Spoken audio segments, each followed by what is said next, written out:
Muy buenas tardes a todos. Estamos acá en el podcast Lo que callamos los administradores, hoy día en un capítulo especial. Si bien el podcast lo creamos justamente para poder ver la copropiedad en Chile de una manera más lúdica, más entretenida, ¿cierto? Y poder informar y analizar los hechos que van pasando en la copropiedad chilena.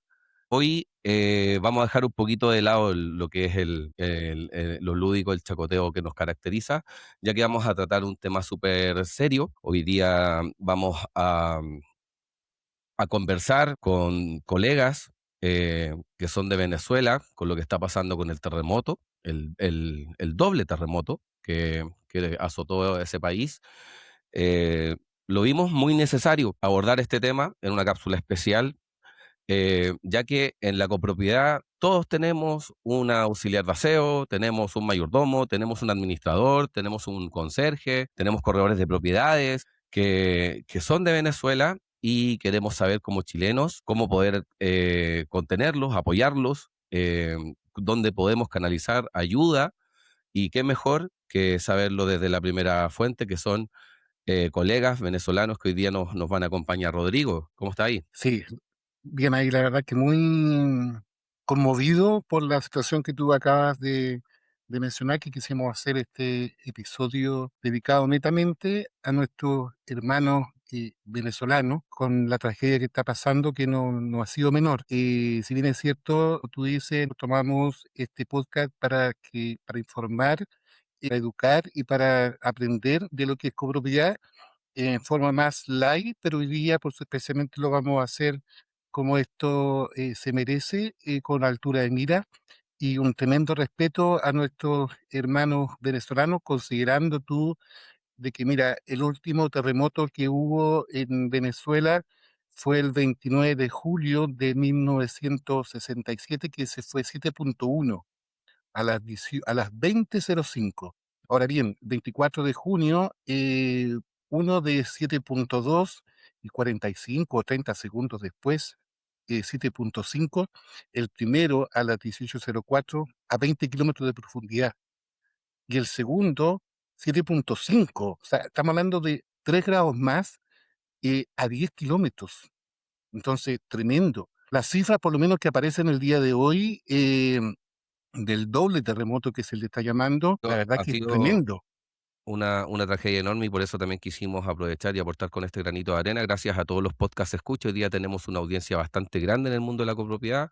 Tenemos más de 10.000 seguidores, tenemos más de 500 visualizaciones por cada uno de los capítulos que hacemos. Así que, por último, con eso sabemos que vamos a llegar a, a todos nuestros conserjes, auxiliares de aseo, mayordomos, administradores, corredores de propiedades, que hoy día quizás no saben cómo comunicarse con sus familiares, o no saben dónde canalizar ayuda, o no saben, y eso es lo que nuestros tremendos invitados hoy día nos van a comentar.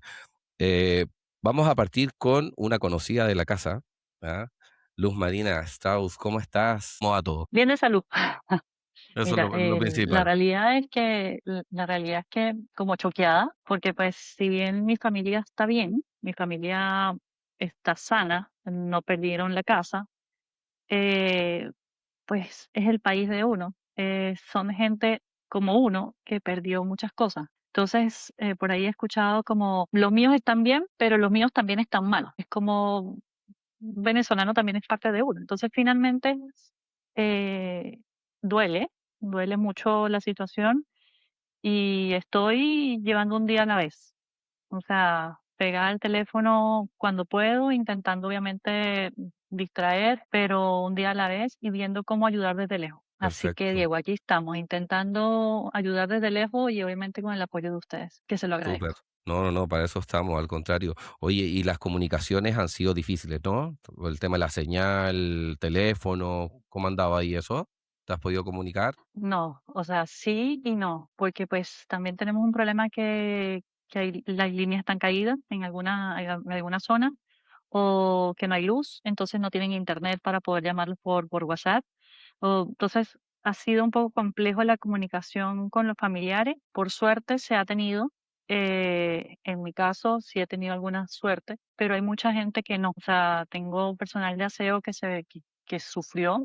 eh, y finalmente se logró comunicar con su papá horas después y obviamente con todas estas angustias, pero ha sido complejo, ha sido unos días bastante complejos, un año bastante complejo para Venezuela. No salimos de una para entrar en otra. Entonces, claro, hoy en día estamos físicamente en un país, pero la realidad es que la mente, el corazón está hoy en día en otra. Entonces, intentando sonreír o intentando llevar las cosas bien para que nos afecten lo menos posible, porque pues somos los que estamos afuera, lo que en teoría estamos doliendo, nos está pegando menos y somos como el pilar de los que están allá ayudando. Claro. Entonces, en eso O sea, estamos, Diego. es una situación súper compleja porque la migración de ustedes, a diferencia que, no sé, que ha pasado acá en la historia chilena, nací el año 85 y en los 90, 2000 siempre teníamos amigos que se iban a vivir, a trabajar afuera y todo, pero no era después de los 90, no era una migración forzada. La de ustedes es distinta, o sea, es una migración forzada que duele más alejarse cuando lo haces por obligación que cuando lo hacíamos nosotros antes, que era por perspectivas profesionales quizás. Tenemos otro tremendo invitado, que es líder, por lo que me comentan aquí por interno, de la agrupación de venezolanos. Cuéntanos un poquito de esta asociación, lo cual también va a ser muy importante, ya que al ser dirigente de este tipo de asociaciones de venezolanos en Chile, da mucha más confianza los canales que ustedes hoy día nos puedan entregar para poder comunicarse, ayudar. Roberto Becerra, ¿cómo estás? Bueno, Diego, muchas gracias. Luz, Rodrigo, un gusto acompañarlos. De verdad que tener esta posibilidad para nosotros es muy importante porque al final es una vitrina para poder nosotros entregar información a la comunidad venezolana en Chile, a los compañeros y amigos chilenos que nos puedan escuchar, pero también a nuestros hermanos que están en Venezuela. Lamentablemente tienen muy poco acceso a comunicaciones. La verdad que en Venezuela hay muchas comunicaciones, primero por un tema de redes sociales que están bloqueadas para que la gente no pueda acceder, pero también medios de comunicación oficial que están un poco autocensurados, porque en situaciones similares en el pasado hubo gente que terminó presa y canales que terminaron encerrados por avisar sobre problemas con lluvia o problemas muy lejanos a esta magnitud, que eso sembró cosas en la mente de las personas que trabajan en los medios de comunicación. Por ejemplo, ese día, el 24 de junio, en las 18:05, ya mi familia me había avisado, yo inmediatamente me fui a los diferentes canales que existían para comunicarse, emisoras de radio, grandes cadenas de radio, y era triste porque estaba esta catástrofe en pleno desarrollo y estaban pasando los Juegos del Mundial. Entonces, claro, Wow. en un país normal, realmente no importa la transmisión, no importa incluso si quieras un canal de noticias o de deporte, hasta unirte a informarle a la comunidad lo que está ocurriendo. Y en Venezuela pasaron horas para empezar a tener información oficial. La verdad es que eso desarrolló una ansiedad en los que estábamos fuera muy grande. Que como decía Luz hace un rato, Venezuela ya tiene con ciertos problemas estructurales de comunicación, más de electricidad, problemas de comunicaciones, escasez de antenas para transmitir señal y probablemente entonces es más o menos frecuente que de repente tú pasas horas sin saber de tu familia, pero a lo mejor es porque estaban sin electricidad. Ante una catástrofe como esta, poder que no te pudieras comunicar con la familia fue terrible, demasiada ansiedad. Y luego, poco a poco ir viendo cómo no eran medios oficiales, no eran personas que de pronto subían un video y veías cómo se caía un edificio, personas que subían, o sea, al final el ciudadano común fue el que cumplió el rol de los medios de comunicación. Y lo que veías era, esto está pasando en una parte de Venezuela, mi familia vive lejos del lugar donde ocurrió la peor parte, que fue el estado Vargas. Sin embargo, se sintió terrible y me llaman y me dicen, oye, hubo un temblor fuerte, pero claro, tú empiezas a buscar, porque además, bueno, mi parte de mi familia vive en Isla Margarita, tengo unos hermanos que viven en Caracas y en su zona se cayeron edificios. O sea, al final, para mí fue terrible, como pudo haber sido para muchos de nosotros compatriotas que están acá.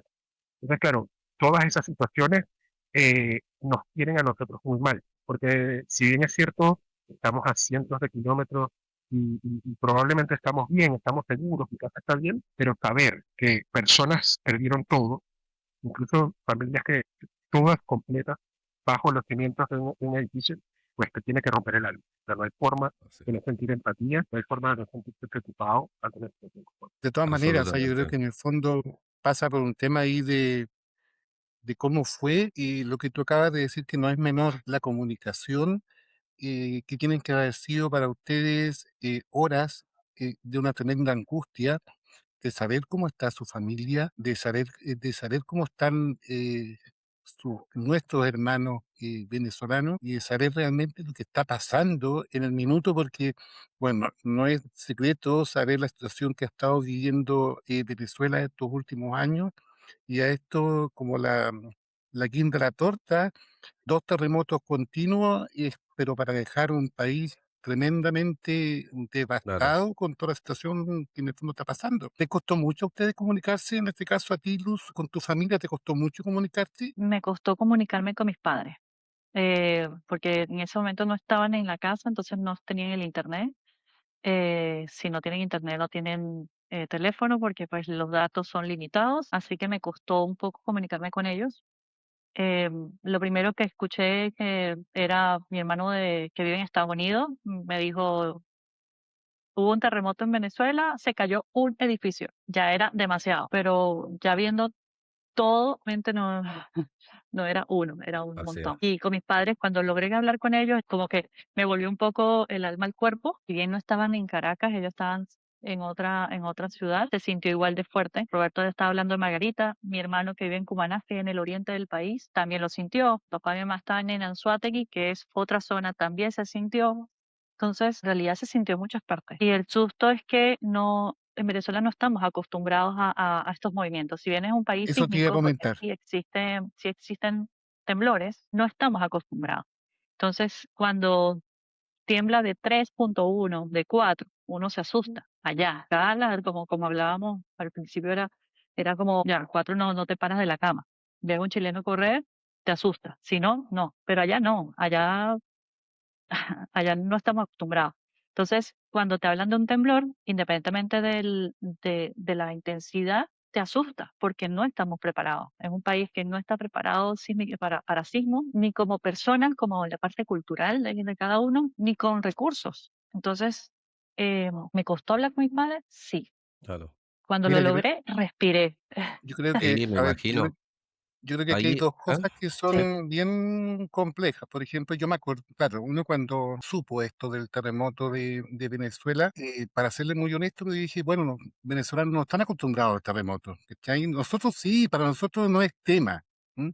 Después ya viendo a profundidad la noticia, viendo la tremenda tragedia, uno ya empieza a decir, oye, esto no fue tan simple. Y sobre todo por el Ujú. horario que fue, ¿me explico? Porque cuando, por ejemplo, fue el último terremoto acá en Chile, el 27F, eso fue a las 3 de la mañana, cuando Sí, cuando gran parte de las familias estábamos en casa durmiendo con los nuestros, ¿me cachai? En cambio, a las 18 horas, ¿cuánta gente hay que trabajando en las calles, bañándose en el metro, en los malls, la vida activa normal? Entonces, exacto. yo creo que en el fondo pasa directamente por ahí que también lamentablemente tenemos mucho más gente fallecida por un tema de que había mucha gente que no estaba directamente en sus casas, pese a toda la cantidad de edificios que hemos visto en las noticias que se cayó, que no ha sido Exacto. menor. Oye, y justamente tomándome de eso, aprovechar que somos del mundo de la copropiedad, somos del mundo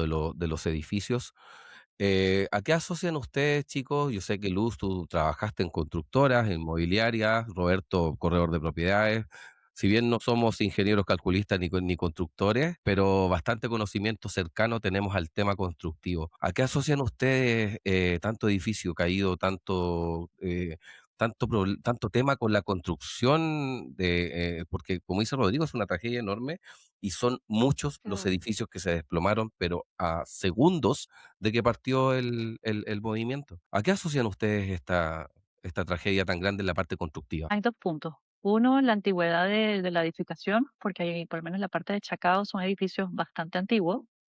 Y en la parte de La Guaira, yo creo que más el tema de materialidad de la construcción. Entonces creo que son 2 focos completamente distintos. Ahora, en la parte de la materialidad, bueno, vimos, mm, no soy constructor, pero veo que, y en los mensajes que mandan, hablan de Plumavit en algunos casos, o sea, entonces creo que son edificios que para solucionar un tema de habitabilidad, tal vez de tener, de que cada quien tenga su casa, lo hicieron con lo que había, sin ninguna revisión técnica. Pues para mí van por esos dos focos. Yo no sé si Roberto piensa similar a mí. Sí, mira, definitivamente hay varias cosas, porque como dijo Lu hace un rato, y creo que ustedes también, en Venezuela sabía que estábamos cercanos a ciertas fallas.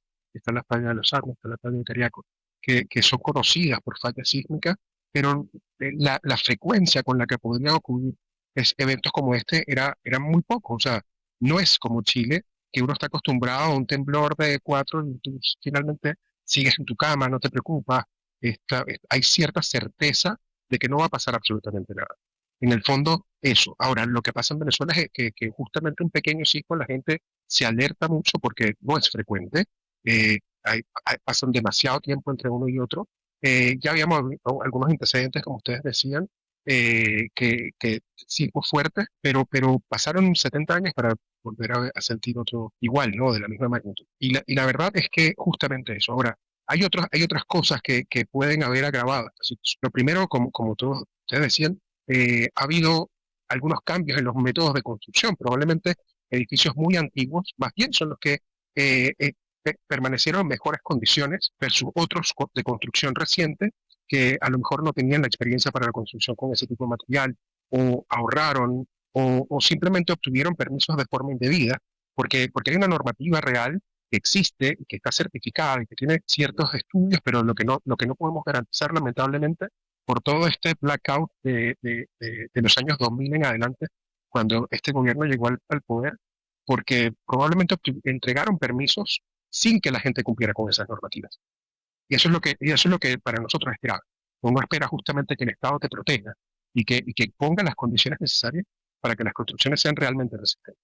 Pero además, en el estado Vargas, el suelo presentó un problema grave porque en el año 1999 hubo también una catástrofe en ese mismo estado, pero consecuencias de la lluvia. Hubo un deslave y probablemente la magnitud, la cantidad de agua, como las rocas desplazadas del tamaño de edificios, eh, fue terrible. O sea, fue una montaña completa que se vino abajo y terminó haciendo a luz de tierra que pudo haber socavado las bases de esos edificios, pudo haber generado fragilidad en los suelos, y realmente el gobierno no tuvo la responsabilidad de hacer estudios en ese suelo y saber si se podía permitir, si esos suelos podían tolerar un terremoto como este.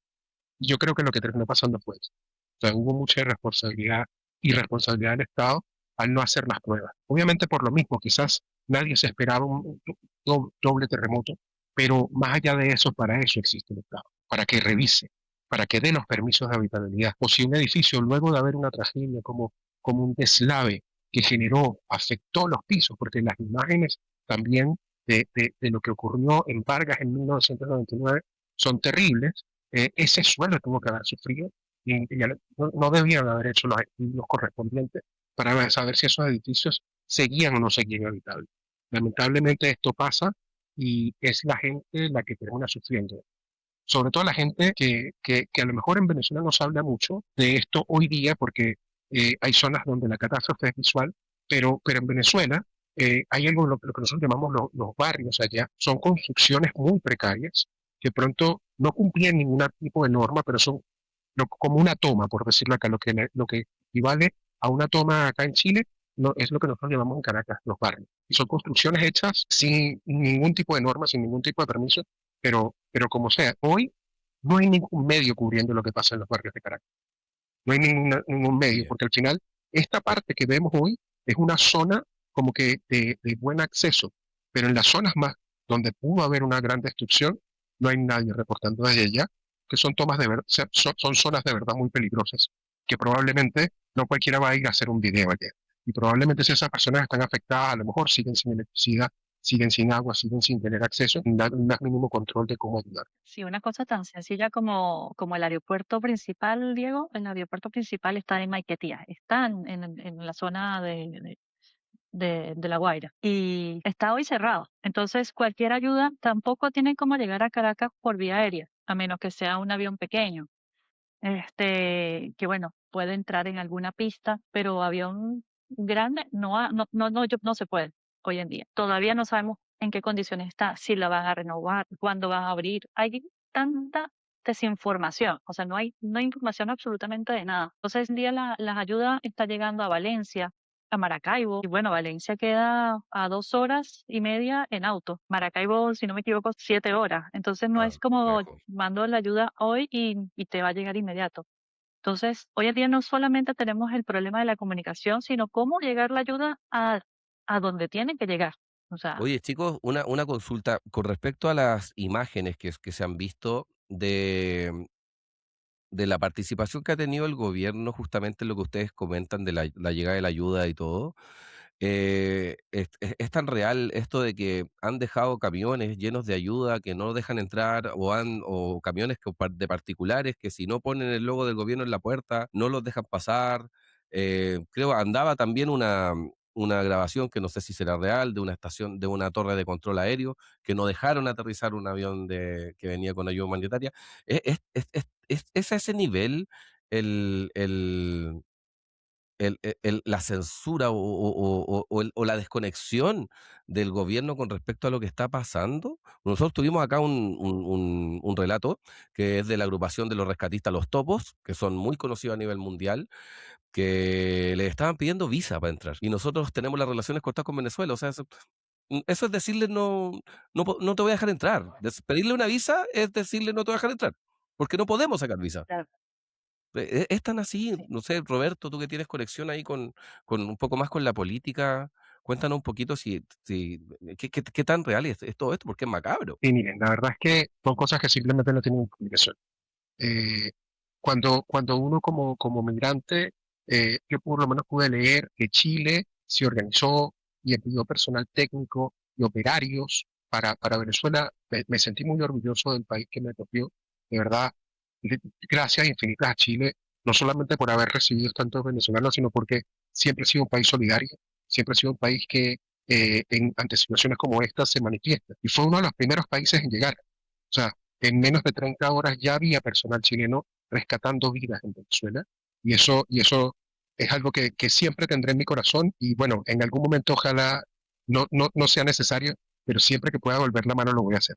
Así que eso, pero retomando el tema, es increíble cómo otras nacionalidades se mueven, llegan, se preparan, se organizan, buscan materiales y son iniciativas quizás organizadas por gobiernos centrales, pero también agrupaciones de humanos que de repente dicen, ¿sabes qué? Yo tengo capacitación en este tipo de cosas, ¿cómo hago para ayudar a Venezuela? Y ONGs o organizaciones hacen todo ese gran esfuerzo para movilizarlos y que no les permitan el acceso. Y si bien es cierto, todos los países tienen que tener un control de quienes entran, eso se puede hacer. Creo que a lo mejor si no hay no puedes cumplir que en el minuto, quizás puedes entender y hacer un decreto para, oye, ¿sabes qué? Por este momento de emergencia, nos saltamos la normativa que dice que los chilenos necesitan una visa, perdón, para entrar a Venezuela. Porque esto no es una visita, es una situación humanitaria. Y que de pronto este personal se tenga que regresar, que estos equipos que pueden haber marcado diferencia para rescatar vidas no se logró, o que simplemente personal médico que pueda ayudar con esa situación en el minuto, porque al final lo que más duele es que lamentablemente lo que no hagas en ese minuto puede marcar diferencia entre la vida y la muerte. Y que hoy Venezuela, el gobierno venezolano haga este tipo de cosas, de verdad que simplemente son un sin sentido total. No hay forma de entenderlo, no hay forma de justificarlo. No, Yo absoluto. creo que, yo creo que hoy día los países, hay una cantidad impresionante de países que han tirado ayuda, pero sí, pero con todo. Me enorgullece ser chileno porque en el fondo, como bien decía Diego, fue uno de los primeros países que mandó a los rescatistas y vayan ya, o sea, sin ninguna clase de tabú ni nada, sino que vamos y ayudemos ya. Nosotros los chilenos somos así, o sea, somos por esencia, en el fondo, de salir a ayudar, somos solidarios. Estando un poquito con lo anterior, pero me imagino que ustedes también tienen muchos amigos, colaboradores suyos, serges, auxiliares, colegas administradores, que también son venezolanos. En general, ¿ustedes han visto alguna tragedia? O sea, no tragedias, bueno, tragedia a lo mejor es la palabra, de alguno de sus colegas o sus hermanos venezolanos acá en Chile que hayan sufrido alguna pérdida? Porque me imagino yo que la desesperación debe ser tremenda. Sí, lo primero que pasamos entrando un poco en el tema del personal de las comunidades, lo primero salir de saber dónde está mi familia es después inmediatamente ponerme en contacto con el personal venezolano que tengo en los edificios, entender en qué estaban. Estuve acompañando a una de las auxiliares de aseo porque su papá no aparecía. Y apareció el día siguiente a las 5 de la mañana. No apareció, en realidad es que estaba bien, en La Guaira, estaba bien, pero no tenía cómo comunicarse. Entonces, nivel de desesperación de esta colaboradora, bastante grande. Obviamente, lo primero que hice fue, anda para tu casa, tranquila. Yo converso con el comité, asumir obviamente una responsabilidad de entender la situación, eh, poder apoyar en lo que se puede, porque como tú trabajas sin saber dónde está tu familia. Entonces, en el caso de ella, por suerte, apareció. Directamente al personal al resto del personal están bien, no perdieron nada, están su familia a salvo y nada material tampoco que lamentar. Pero fue primero horas de angustia, sobre todo con esta colaboradora que no veía a su papá. No, ahí Y en tu caso, Roberto, va a ser súper importante la contención.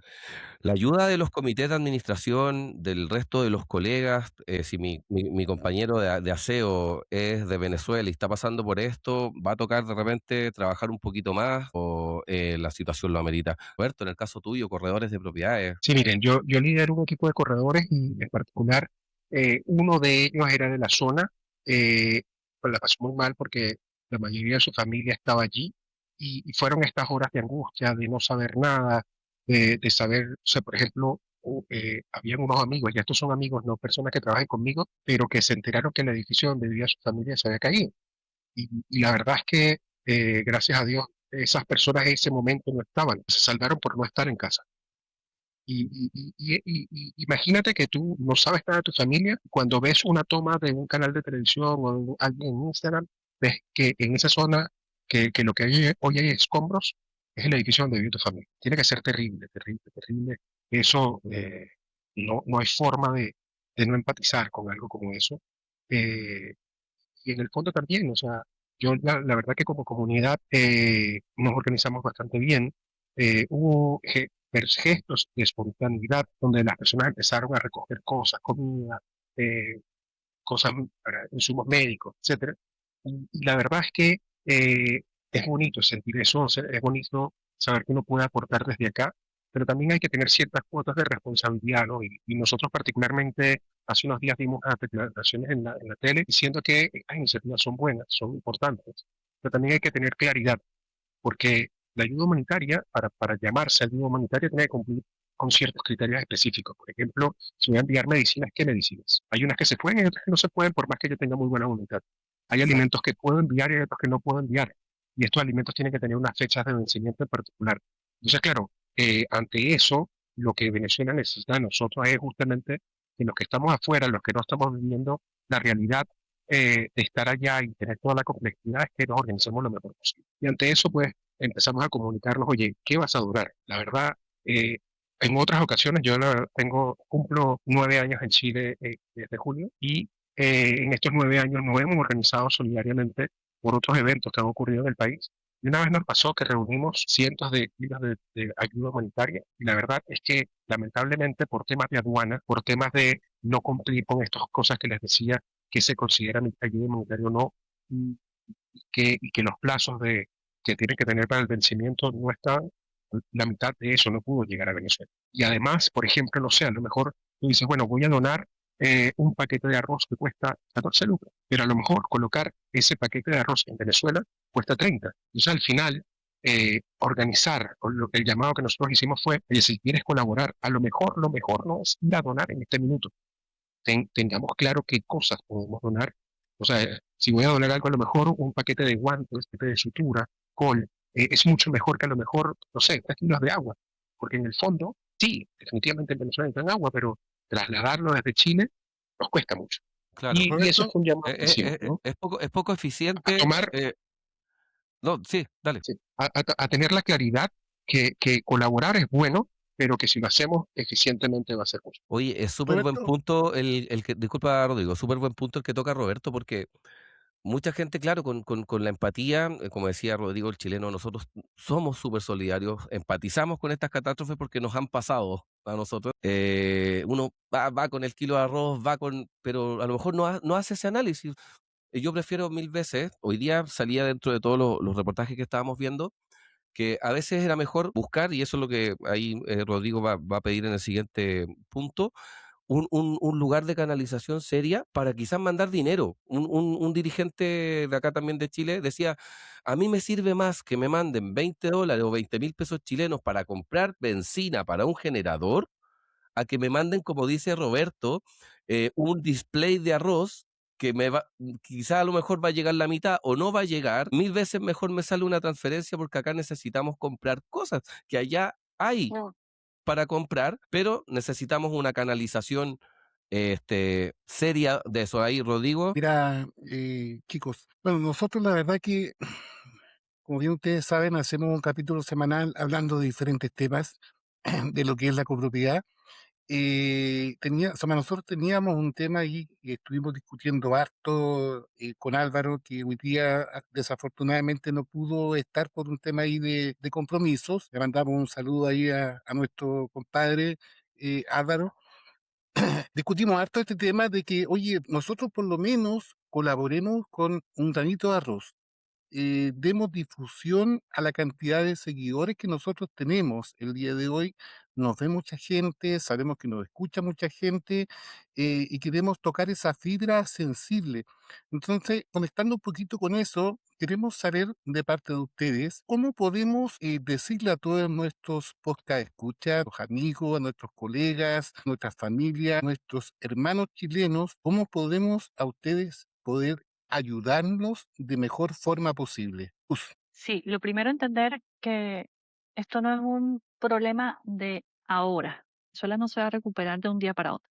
Va a necesitar, nos queda mucho tiempo, queda mucho tiempo. Ahora tú hablabas al principio de 1.700 muertos, hasta ahora son 1.900, la Imagínate, cifra oficial. imagínate. Todavía hay mucha gente que no ha aparecido. Conozco gente que su familia todavía no ha aparecido. Entonces, entender que esto no es solamente una ayuda de ahora. Entonces, entiendo también lo de Roberto del tema de la ayuda, que hoy en día la realidad es que hemos recibido mucha ayuda en insumos. Hubo una empresa que logró conseguir un avión. Se hizo una colecta durante 2 días y se llenó el avión completo y ya no está recibiendo insumos. Existen municipalidades que están también haciendo recaudaciones, como por ejemplo la Municipalidad de La Reina, que puso algunos centros de acopio en algunos centros comerciales. Por ejemplo, está en Plaza Ñuñoa, está un centro de acopio. Pero hablando un poco de lo que hablaba Roberto del tema de cómo o qué llevar, también soy partidaria de enviar el dinero, o sea, mandar el dinero. ¿Pero a quién? ¿A Luz Strauss? No. ¿A Roberto? No. A fundaciones que estén recaudando para comprar los insumos que se necesitan, porque mejor que ellos, que nada, ellos saben más que se necesita. Y hoy en día vamos a presentar, tenemos varias fundaciones con las que están verificadas. Tenemos 2 fundaciones de niños en Venezuela que tienen hoy en sus redes sociales un GoFundMe de aporte, que puedes entrar con tu tarjeta de crédito o tu tarjeta de débito y abonar desde esas plataformas a esas fundaciones venezolanas. Tenemos de mascotas, porque si bien estábamos hablando de las personas, también hay un montón de mascotas. Sí, Em, sí, entonces, existen dos fundaciones también verificadas, que está, por ejemplo, Mi Primer Rescate, es una de ellas. Ya lleva aproximadamente 100 perritos, y entre perritos y gatitos rescatados. Entonces, ahora empieza un proceso de operación. Ayer hablaba de una perrita que tenían que amputarle la pierna. Entonces, la patita, claro, ahí es un costo adicional. También fundaciones general como Techo, que hizo una recaudación. Incluso tú te metes hoy en día en el Banco Estado y existen 2 botones. Están la Cruz Roja y está Perfecto. Techo. Entonces, desde Banco Estado puedes aportar desde estos botones de pago. O si no tienes Banco Estado, podrías hacerlo también por sus transferencias bancarias. A nosotros no, bueno, en lo personal estoy enfocando un poco en fundación como Caritas Chile. Bueno, Caritas tiene en todos lados, incluso en Venezuela. En la página de Caritas Chile está el número de cuenta que Perfecto. está recaudando, lo importante es poner en cualquiera de las transferencias que se vayan a hacer o del aporte, tienen que poner apoyo Venezuela. Entonces, hoy en día, Apoyo Venezuela, como la glosa de la transferencia, poner apoyo Venezuela. sí, Todo lo que están nombrando, chiquillos, va a estar en la descripción de este capítulo, así que nombren nomás todas las instituciones, vamos a dejar los links, vamos a mostrar también ahora en pantalla un par de flyers, ¿cierto? Donde están las cuentas, el Instagram y todo, así que no se preocupen por eso porque la difusión del capítulo va con todo este tipo de datos para que la gente y te lo agradezco, Diego. a dos clics puede ayudar, así que no hay excusa para el chileno que no aporte ahí, todo No, sirve.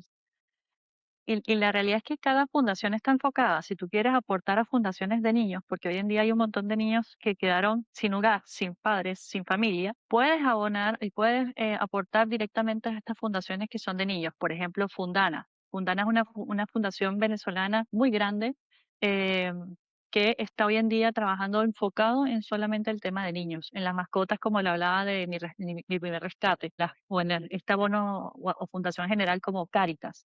Entonces, fundaciones reales que existen, que están verificadas. Perfecto.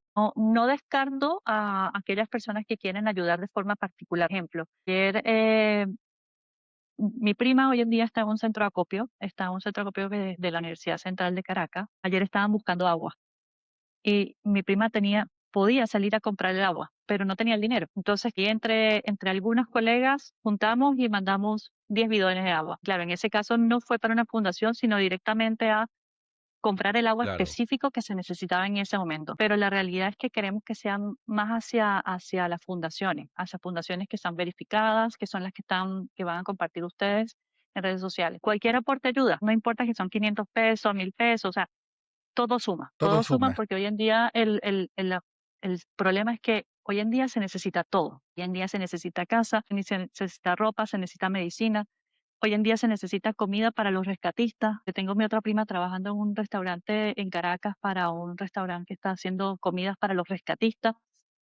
Y el tema es que tampoco tenían dinero para poder comprar la comida para los rescatistas, que probablemente son los chilenos o probablemente son los mexicanos o los españoles o qué sé yo, pero tampoco tenían. Entonces, hoy en día cualquier ayuda suma en cualquiera de las plataformas que se quieran usar, idealmente las fundaciones verificadas, que son estas que vas a compartir, Diego. Perfecto, ¿sabes por qué? Porque es súper importante que compartamos esto y que venga desde ustedes, porque hay que hacerse cargo de la realidad. Probablemente en todos estos hechos, y esto no tiene nacionalidad, porque nos pasó también acá en el 2010, gente inescrupulosa hace uso de este tipo de cosas, inventando famosas ayudas, pero hoy día tenemos los canales que son verificados, que ustedes nos acaban de entregar, y tenemos la tranquilidad de poder transferir, que es súper importante. Ya no, se necesita plata, chiquillos, para todos los podcasts escuchas. No se emboben con el kilo de arroz, los pañales y todo. Acá se necesita plata. Y estamos a dos clics por Banco Estado de hacerlo. Y de manera segura. Va a llegar a Venezuela. Así que la invitación es a todos. Roberto, no sé si quieres agregar algún otro punto. Sí, mire, eso, yo creo que lo que han hablado es bastante pertinente, pero también Luz lo mencionó hace un rato, y es que la verdad, avanzar o salir adelante luego de esta catástrofe va a constar de varias etapas. Por ejemplo, hoy día lo que necesitamos es sutura, no sé qué, pero ¿qué va a pasar si alguien ya, no sé, una lesión posterior y hay que operarlo? Y entonces necesita las prótesis, o necesita muletas, o necesita otras cosas, porque hoy alguien tiene algo grave, lo van a solventar lo mejor posible, pero si hay que hacer una segunda operación, eso va a postergarse hasta que salgan de todas las emergencias. Entonces, pues eso es lo que ocurre en momentos como estos. A lo mejor, no sé, hay que coser para que no siga perdiendo sangre, pero mejor hay que operarlo porque tiene una fractura. Y esa fractura no se va a poder atender hoy día, se va a atender en el futuro. Entonces hay que estar preparado porque las ayudas, siempre que recibamos ayuda va a ser bueno, pero de pronto va a haber que hacer más de una vez este esfuerzo. Entonces, Así es. a lo mejor en esta etapa hago una cosa y luego más adelante otra ONG que se dedique a, no sé, centros de acogida para niños que perdieron a sus familias, probablemente necesiten apoyo y ahí vamos a estar nosotros. O sea, esto no es algo de aporté 20.000 pesos y ya, y lo agradecemos, es verdad, pero probablemente en el futuro vamos a seguir pidiendo ayuda, o vamos a seguir necesitando ayuda. Y De eso es lo hecho, que, de hecho, lo que tú nombras, Roberto, es algo súper asertivo. Que todos lo hemos vivido, todos hemos tenido accidentes y claro, en el momento la urgencia está bien, pero de repente la recuperación que uno necesita es mucho más larga y mucho más costosa que la propia urgencia. Y acá esto es lo mismo, pero maxificado. Así Sí. que, bueno, chicos, Y hay otra cosa, sí, dale. digo, algo que me gustaría, que de pronto no se menciona tanto porque la urgencia es tan grave que también es el acompañamiento psicológico. Aquellas personas que perdieron a sus familias, aquellas personas que perdieron a sus hogares, aquellas personas que quedaron traumatizadas porque ver lo que ocurrió para necesitar apoyo psicológico. Sí, y es cierto que hoy hay un montón de ONG y psicólogos, psiquiatras incluso, que se han puesto a disposición para acompañar a las personas. Esto va a necesitar mucho tiempo para poder Perfecto, superar toda esta crisis.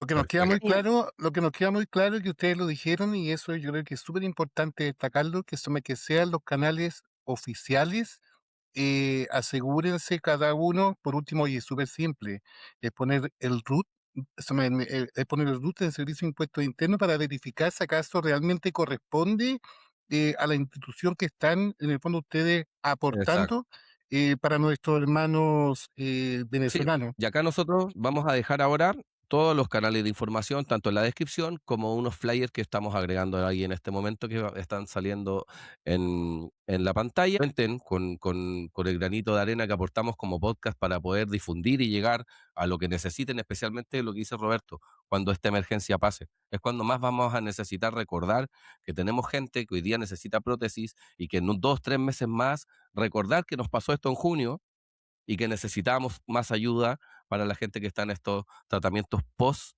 emergencia. una cosa importante también para aquellos venezolanos que están en la comunidad, o sea, que trabajan en copropiedad en Chile, que tienen sus familiares que necesitan el tema de atención psicológico. Hoy en día existe una plataforma que se llama Opción Yo. Está dando más terapias gratuitas para los venezolanos que Perfecto, tienen temas, o sea, que hayan sufrido problemas, o sea, que se hayan visto afectados en Venezuela. Entonces, también no perfecto. solamente buscar la ayuda hacia los chilenos y los venezolanos de la copropiedad, sino también decirle que existen estos canales también para los venezolanos que están allá y que necesitan también una atención. Entonces, si bien uno está acá, tal vez nuestra familia está allá y la necesita y está ese canal también que se pueden ayudar. Y quería mencionarlo obviamente para aprovechar Luz, Perfecto. la Luz, oportunidad. Luz, porfa, nuevamente, coméntanos ese canal. ¿Es una página web? Opción Yo, es Opción una Yo. Opción Yo, es una plataforma de terapia o psicológico, sí, o sea, Una terapia online. co- Y hoy en día hay una plataforma, esa plataforma está dando terapias gratuitas para las personas que están en Venezuela y que tengan temas que se hayan visto afectados por este tipo por este desastre. Súper Perfecto. Y importante. la invitación también extenderla a todos los chilenos, a todos los compañeros de trabajo a lo largo de todo Chile en la copropiedad. Si tenemos un compañero de trabajo que está pasando por esto, es de Venezuela, echar la mano, a ser solidarios y los comités de administración también. En general, a todos empatizar con esto porque es una tragedia sin precedentes, más aún agravada por la situación política que ya arrastran hace 25 años. Así que, chicos, agradecerles a ustedes. Cualquier cosa estamos acá disponibles a lo que necesiten. Así que, no sé, últimas palabras de ustedes para ir cerrando. Sí, te quiero agradecer, Diego, Rodrigo, Álvaro, incluso Val, el nivel de empatía que han tenido gremios de la UNAC, Agacet, me contactaron chicas de Redmac, o sea, en general de colegas, o sea, me han contactado para saber cómo están, que puedan ayudar, es bonito, porque básicamente de eso se trata justamente de la copropiedad y de lo que ustedes están buscando, unir a los administradores de Chile. Y eso yo lo he sentido en estos días.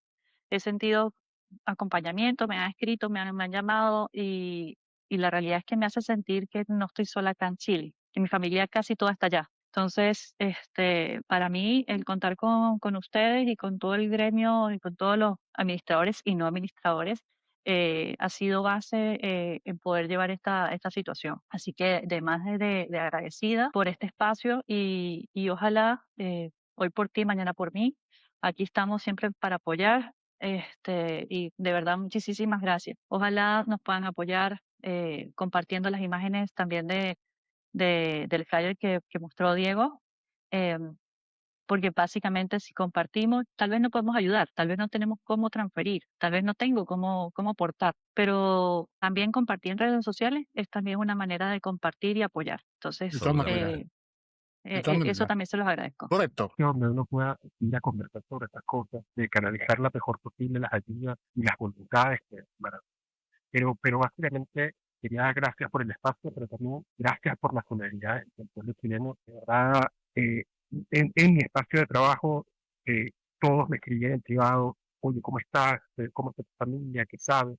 Y aunque las cosas estaban bien, gracias a Dios, con mi familia, oye, hay alguna forma de colaborar, personas que tengan esa iniciativa. La verdad es que en algún momento, en los meses anteriores, se veía a través de redes sociales como muchas diferencias entre la comunidad venezolana y la comunidad chilena. Y hoy, la verdad es que quedó en el pasado. Claro. Hoy lo que sentimos es solidaridad, es aprecio, es acompañamiento, porque en el fondo uno habla distinto. Entonces, en lo que tú llegas a un sitio donde no conoces a nadie y te escuchan hablar diferente, que tu respuesta es, la respuesta de esa persona es, oye, eres de Venezuela, ¿cómo está tu familia? Te llega ya. Y ese es el pueblo chileno y ese es el pueblo del que yo estoy felizmente enamorado. De verdad, ese es el Chile real, no el que está en las redes sociales. Así es. Y ese es el gran mensaje que quiero dejar para cerrar. Perfecto, muchas gracias chicos por ustedes. Dejamos entonces hasta acá este capítulo. Difúndanlo, pónganle like, realícenlo. Esto es muy importante que llegue a la mayor cantidad de gente posible, ya que acá hay información que es valiosa para poder ayudar. Así que chicos, muchas gracias, que estén muy bien y nos estamos viendo en el próximo capítulo de Lo que callamos los administradores. Yeah, another day, otro show. Another WhatsApp blowing up my phone with something dumb. They wanna pay the rent with coins they saved up in a coffee can. Ay, no me hagas esto. This ain't part of the damn plan. We're the administradores, man, we take it all on deck. You leave a note without a name, showing zero respect. Escucha las voces de Diego, Álvaro y Rodrigo. Lo que callamos los administradores, you know the motto. We're the administradores, man, we take it all on deck. You leave a note without a name, showing zero respect. Lo que callamos los administradores, you know the motto. This is how we live.